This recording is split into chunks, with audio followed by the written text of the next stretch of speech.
Shalom Bapak Saudara yang terkasih Tuhan. Sungguh bersukacita karena kita boleh kembali berjumpa di dalam acara Sapaan Gembala. Kali ini bersama saya, Pendeta Timotius Triyono dari Kerawang. Puji nama Tuhan, Tuhan senantiasa memelihara kehidupan kita. Dan hari ini mari kita akan merenungkan sebagian kebenaran firman Tuhan. Saya akan menyampaikan firman Tuhan dengan tema berhala itu bernama kesibukan. Mari kita akan berdoa bersama-sama sebelum kita merenungkan firman Tuhan bersama-sama. Bapa yang baik, kami sungguh bersyukur karena Engkau begitu luar biasa bagi setiap kami. Engkau senantiasa menunjukkan kasih setiamu bagi setiap kami. Engkau senantiasa menuntun kehidupan kami dan senantiasa memelihara kami, sehingga kami boleh hidup di hadapan Tuhan dan Engkau melayakkan kehidupan kami. Saat ini Tuhan, kami mau bersama-sama merenungkan kebenaran firman-Mu. Kiranya Tuhan tolong supaya firman Tuhan ini boleh memberkati kami semua, dan boleh kami lakukan di dalam kami menjalani kehidupan kami sebagai orang-orang percaya kepadamu. Kami menyerahkan waktu sepenuhnya dalam tangan kuasa Tuhan. Hanya di dalam nama Tuhan kami Yesus Kristus kami berdoa dan mengucap syukur. Haleluya. Amin. Kita akan membaca firman Tuhan pagi hari ini. Baik saudara, dari Efesus pasal 5 ayat 15 sampai 16 saja. Efesus pasal 5 ayat 15 dan 16. Demikianlah firman Tuhan.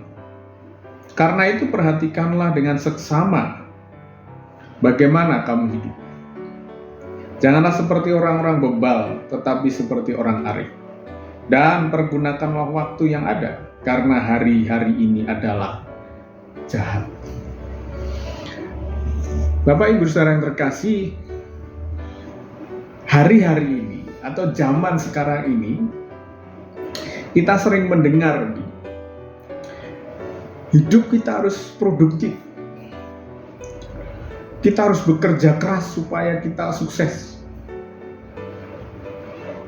Atau ada yang mengatakan kita harus mengurangi jam tidur kita supaya pekerjaan kita selesai secepat mungkin. Dan kita bekerja lebih keras supaya hidup kita menjadi baik.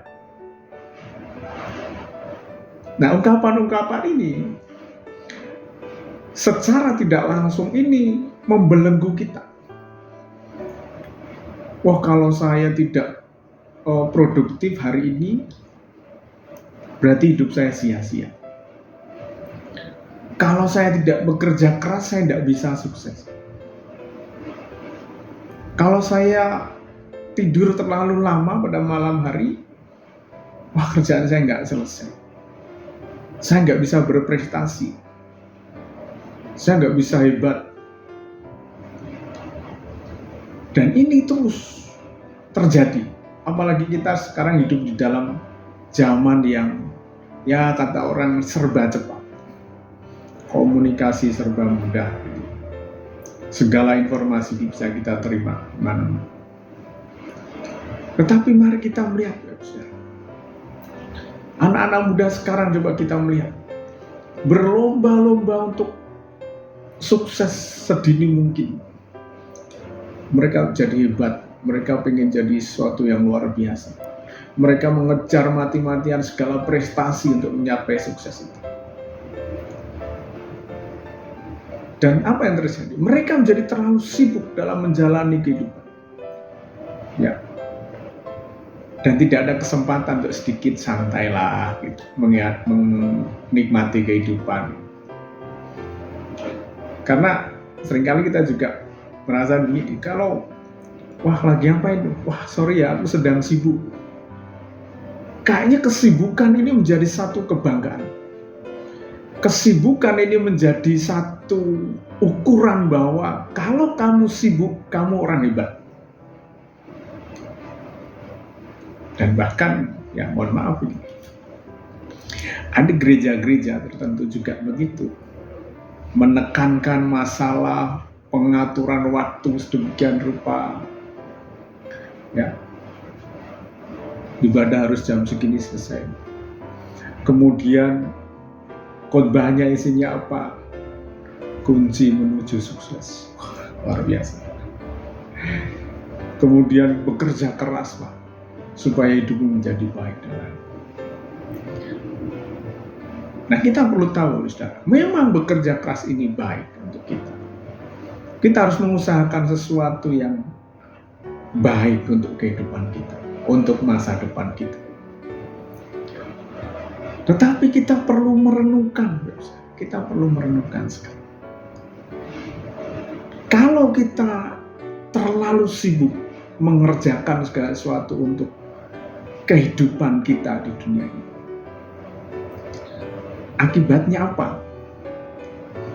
Akibatnya adalah waktu bersama Allah itu sudah tidak menjadi prioritas lagi dalam kehidupan beriman kita.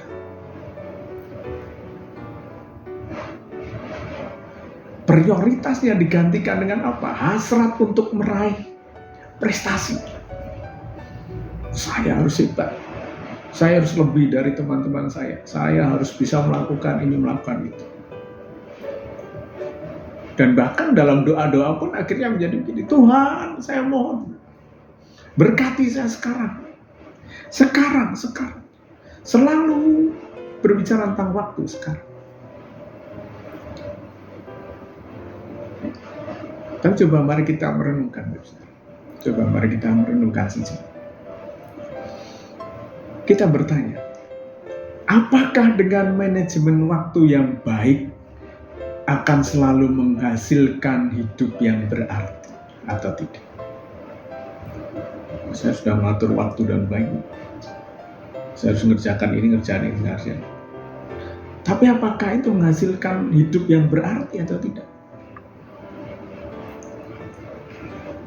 Ini menjadi pertanyaan bagi kita. Menjadi pertanyaan bagi kita. Ya. Kita harus meneliti. Hidup kita bisa menjadi berarti hanya ketika kita berusaha menemukan tujuan hidup dalam Allah secara utuh, secara penuh, mempercayai prosesnya. Dari situlah kita baru bisa menggunakan waktu secara bermakna dan menghindarkan kita dari menyia-nyiakan kehidupan kita. Jadi bukan kesibukan kita yang menjadi patokan untuk kita sukses atau tidak, untuk hidup kita berarti atau tidak. Tetapi bagaimana kita mengerti apa yang Tuhan kehendaki dalam hidup saya. Apa yang Tuhan rencanakan dalam kehidupan saya. Kembali kepada ayat firman Tuhan ini, ya. Di dalam ayatnya yang ke-16 dikatakan, pergunakanlah waktu yang ada, karena hari-hari ini adalah jahat. Ya, di dalam bahasa Yunani kita melihat bahwa ada dua kata yang berhubungan dengan waktu, yaitu kronos, itu menunjukkan waktu secara fisik, ya, mungkin 12-24 jam sehari dan lain sebagainya. Kemudian yang kedua adalah kairos. Kairos ini berarti saat yang tepat atau kesempatan. Nah, dalam Efesus pasal 5 ayat 16 ini dipakai kata kairos yang menandakan bahwa itu adalah waktu Allah. Ya. Jadi dengan demikian sebenarnya ayat firman Tuhan ini mengatakan apa kepada kita? Bukan memerintahkan kepada kita untuk kamu sibuklah bekerja secara luar biasa. Nah, tetapi firman Tuhan ini memerintahkan kepada kita untuk menggunakan dan menangkap waktu dan kesempatan dari Allah. Kita harus bisa melihat dan menangkap kesempatan yang dari Tuhan. Jadi Bapak Saudara, mari kita merenungkan diri kita ya saat ini. Kita bisa bekerja keras untuk menggunakan waktu fisik kita dengan baik.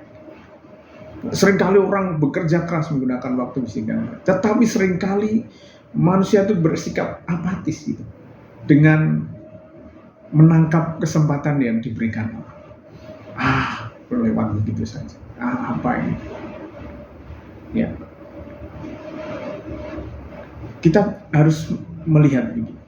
Rutinitas kegiatan yang tidak seturut dengan kehendak Allah dan tidak berarti menurut pandangan Allah sama saja dengan menyia-nyiakan waktu. Apa yang kita perjuangkan mati-matian juga bisa menjadi perjuangan yang sia-sia menurut Allah. Yang perlu kita renungkan. Karena itu, mari kita saat ini coba melihat diri kita. Saya menyampaikan ini, jangan terbelenggu dengan segala kesibukan saudara, deadline dan lain sebagainya. Jangan sampai itu membelenggu saudara. Tetapi mari kita memprioritaskan hubungan kita dengan Tuhan. Memprioritaskan hubungan kita dengan Tuhan. Bertanya apa yang dikehendaki Tuhan untuk kita kerjakan. Tangkap segala kesempatan yang diberikan Tuhan dan kerjakan itu dalam kehidupan kita.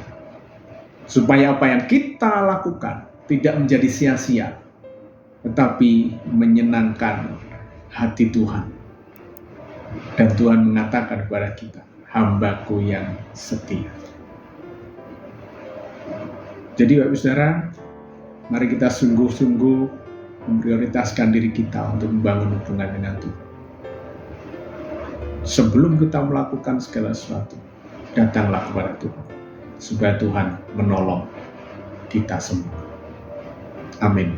Tuhan memberkati kita semua. Mari kita berdoa bersama-sama. Bapa, kami bersyukur karena kasih setiamu yang luar biasa. Engkau mengingatkan kami supaya kami tidak terbelenggu dengan segala kesibukan kami. Tetapi biarlah kami terus memprioritaskan hubungan kami kepada-Mu ya Tuhan. Dan biarlah Engkau menolong kami, Engkau memberkati kami, Engkau menuntun kami kepada apa yang Tuhan kehendaki untuk kami laksanakan ya Tuhan. Ampuni bila selama ini kami seringkali melupakan untuk membangun hubungan yang baik dengan Tuhan. Kami terlalu sibuk, kami terlalu bekerja keras di dalam kehidupan kami. Tapi mulai saat ini ya Tuhan, kami mau prioritaskan, kami mau membangun hubungan yang baik kepada-Mu. Ampuni akan kesalahan dosa kami, dan biarlah kami terus melakukan apa yang Tuhan kehendaki. Hanya di dalam nama Tuhan kami Yesus Kristus, kami sudah berdoa dan mengucap syukur. Haleluya. Amin. Terima kasih Bapak Saudara yang terkasih. Kiranya firman Tuhan hari ini boleh memberkati kita semua. Amin. Tuhan memberkati.